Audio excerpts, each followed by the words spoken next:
Hey, welcome back to episode 3 of the BNI Alberta North Communications Coordinator Ambassador here, Jason Vance, and wanted to chat with you today about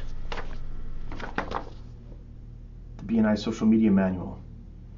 Awesome, exciting reading. Created and managed by Christian Masson. He's one of the BNI directors in Montreal. And he's created this handy dandy guide, which I will link to below in this video. And so actually you'll be able to download off of the website that links below, bubbleup.ca/BNI, and you'll be able to get it from there. A couple things we wanted to go through today. You can see behind me, you can reach out anytime. I'm Jason Vance at Twitter, and you can reach me out there. We want to talk about the manual, guidelines, rules, best practices. It's all this fun stuff right now. And if you notice through some of these pages on the manual, we talk about social media web content guidelines, guidelines for using the BNI trademark, what happens when you're using the BNI logo. So it's good stuff from a corporate perspective to be aware of as you're starting to post things on an organization's behalf.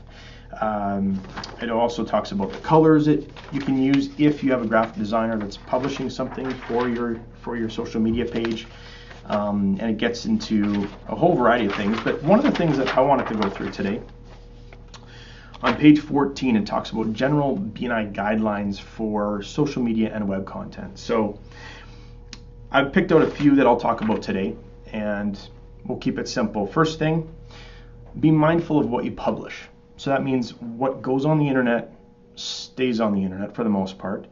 And so you want to make sure that you're aware of how you're posting and what you're posting, because nobody wants to see the assless chaps that showed up at the Halloween party.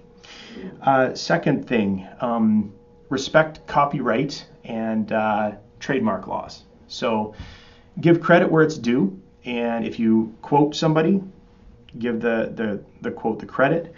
If you're linking to, or if you put an article on your Facebook page, make sure you link to the source. Maybe it's a blog or another website. If you're linking a photo, same thing. Make sure it's credit, and just be aware of what you're doing with copyright and trademark. Don't use Google Images and just suck in the photo and take credit for that yourself. The third thing is don't disclose personal or confidential information. So, for example, I probably wouldn't post on one of our Facebook pages that, John is no longer with our chapter due to his behavior at our Christmas party. That's not something that we want to put out in public. Again, see number 1 where it says be mindful of what you publish. And the very last thing that I wanted to go through is keep your focuses and your posts on what's BNI or business related. So I don't know if any of you are participating in LinkedIn, but what I notice is that more and more I'm seeing political and religious and off kind of business stuff getting cropped up as LinkedIn becomes more and more Facebook-like, if you will. And Facebook is nice for, on my personal wall, I can share those views.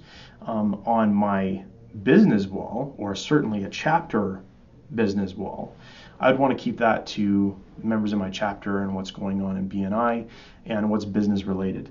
So in general, I'll just read this one particular point. It says, try not to use ethnic slurs, personal insults, obscenities, or engage in contact that would not be acceptable within your BNI or national office workplace. So, and it specifically says don't discuss political or religious views online.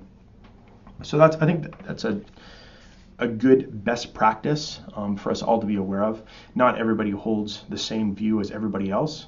That's what makes us unique. That makes us great, and we can live together in harmony and all that jazz. But when we're going through at the chapter level, we want to keep it business and make sure that we're all in sync and trying to grow the chapter together. So that is episode number 3, and I look forward to chatting with you again at the next session.